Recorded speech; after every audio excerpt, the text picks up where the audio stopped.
Hi, I'm Kathy, and welcome to my channel, Resilient Renewal Life After 50. And today I'd like to share with you the life-changing event that happened to me several months ago that led to me creating this channel. You see, so about 6 months ago, I was let go from my job after 30 years. 30 years of supporting the same company. No goodbye, no thank you very much, no good luck. They just turned the page and life went on without me. So it happened in July that they called a departmental wide meeting, like at the last minute, and we all had to go in, and they said they would be restructuring and that a large percentage of us would be losing our jobs.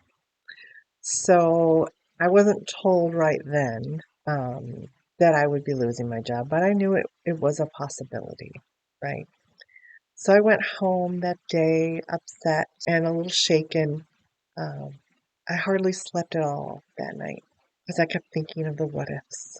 You know, I have two kids to get through college. I still have a mortgage. I was 57 years old. Like, what do I do? How do I start over? You know, I knew that I was lucky in those 30 years. I had never faced being let go before. I had sadly seen many excellent coworkers have to go through the layoff, but I hung on there for 30 years, which is really miraculous. I'm grateful for that. But I always thought to myself, oh my gosh, what do you do when you're in your late 50s or early 60s? You're not ready to retire and they lay you off. Like, what are you going to do? Like, how do you just start over? Because I didn't want to start over. I had a good there. I had a good there. I had 5 weeks vacation and I was making pretty good pay. Um, so I was on my way and then rug got pulled out from under me. But, my team, we were all facing the same situation. My boss too, and she was so supportive and awesome. So she gave us the time that we needed to update our resumes and update our LinkedIn profiles. Uh, I'll talk about LinkedIn later. What a place. But anyway, we helped each other, do our resumes. And also at that time, I was lucky enough to have a lot of distractions going on. I had that very next week, I had family coming in from out of state, and I was taking time off to spend with them. And then the week after that, I had my son's high school graduation party. Um, so I just took the time I needed to get ready for that. And that was a distraction. And shortly after that, I had an out of state wedding I had to go to. So, I just didn't worry too much about um, the day to day. I focused on completing my resume, I focused on applying to internal jobs. There weren't many, but I applied to what I could. And then I just kind of hoped and prayed for the best outcome. Of course, I wanted to stay at the company and complete my tenure there until I could retire in a few years. But in the back of my mind, I knew, it's probably best. If I get let go, it's for the best because the company that I knew, it wasn't the same company anymore. They had changed. It had become so toxic, and they really didn't value their employees anymore.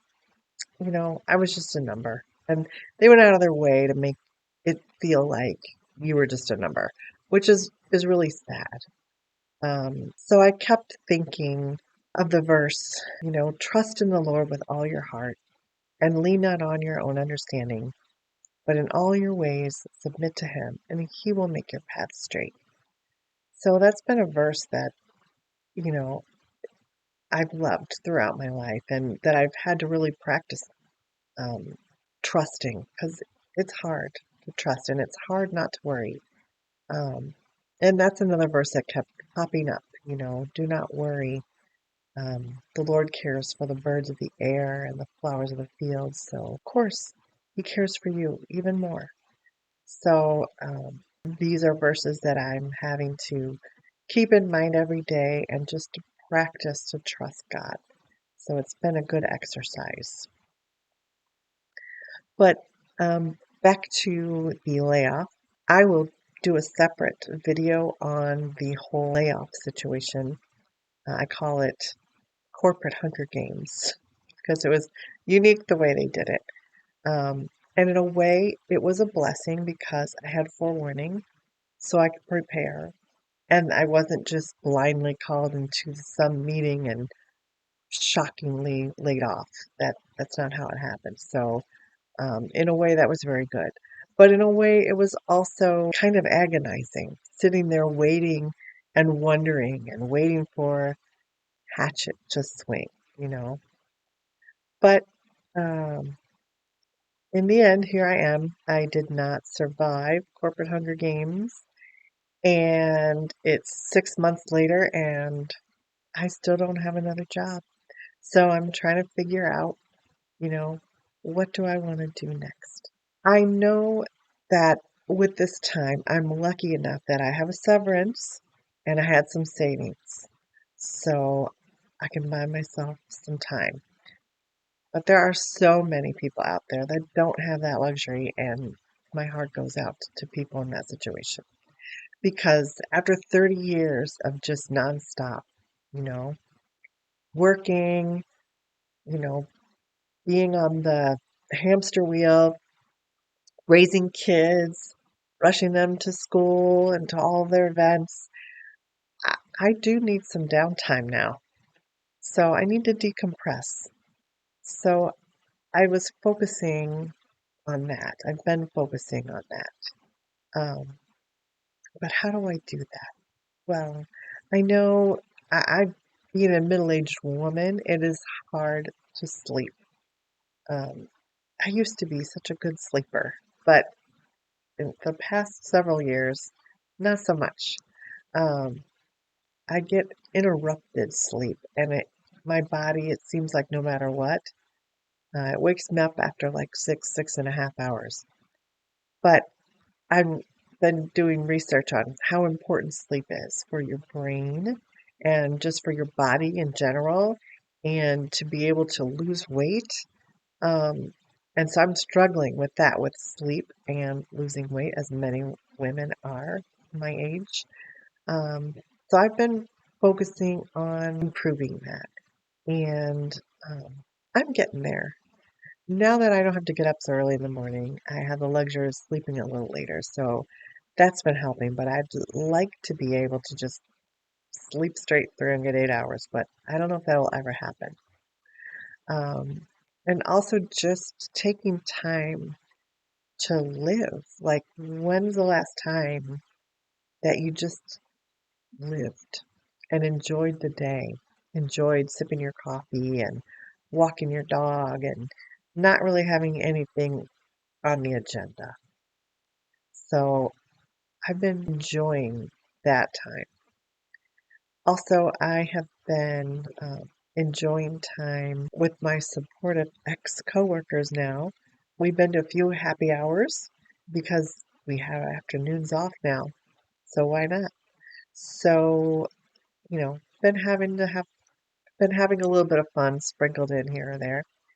And um, I've been able to travel a little. I had a long weekend with some friends in the fall, and I also traveled out of state, visit my sister. Um, Even though it took some money for the plane ticket, I had the time. So I thought to myself, I might not have this time again for a long while. So why not? So I did, and I'm so glad I did. I've also been focusing on what do I really want to do, you know, in life? What kind of job do I want? And I'm still not quite sure, but I don't know if corporate America is what I want anymore. It just doesn't feel right to me anymore. It's not a fit. I'm tired of that rat race, of having to prove yourself over and over again and jump through hoops and being fake and running around doing all these tasks that, in the long run, when you look at the world and hold the problems in the world, what good was any of the work that I really did for corporate America? It didn't make a difference. I really feel like, sadly, it didn't really matter. So I'd like to do something that matters. Um, so I'm trying to figure that out. Trying to figure out how to better navigate LinkedIn, but even LinkedIn doesn't feel right. It feels like corporate America got the last laugh with LinkedIn, right? All through your career, they make you jump through hoops and prove yourself and rate you against your coworkers and then tell you, oh, you have to be a team player, but yet you're rated against them. And then, oh, you don't measure up, so you're let go. Then you have to go to LinkedIn. And it's that same circus all over again. You know, you got to make your resume stand out, but yet you got to make it good enough so that the AI application tracking system will pick it up. So, you need to put in your keywords and change them for every job and update your profile so people will see you and post your pictures and make a post and say something about, somebody else's post. And it's all so fake. It just feels like it's fake, and they're getting the last laugh making you jump through hoops and do the dog and pony show all over again. And for what? When you look at a job post, there's already hundreds of people who've already applied to the same post. So it's kind of pointless. It feels so useless. So, anyway, I'm trying to figure out a strategy to find a job. Um, so I thought to myself, I'm going through this. I know there are so many other people my age, or even older, or even younger, who are going through the same thing. So why not start a channel and share my struggles and maybe some of my successes, and we can support each other. So that led me to create Resilient Renewal Life After 50, because I want to explore, how to be more resilient as we face life's challenges. Um, and how do you renew yourself to be your best self uh, in middle age?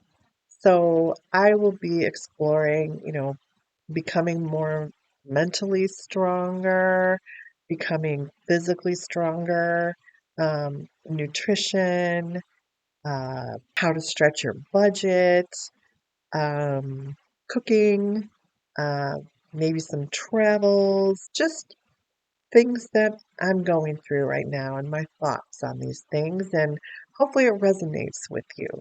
So, if you've stuck with me through this very first video of mine, I appreciate it so much. And I hope you'll come back, and I will see you on the next video. Thank you.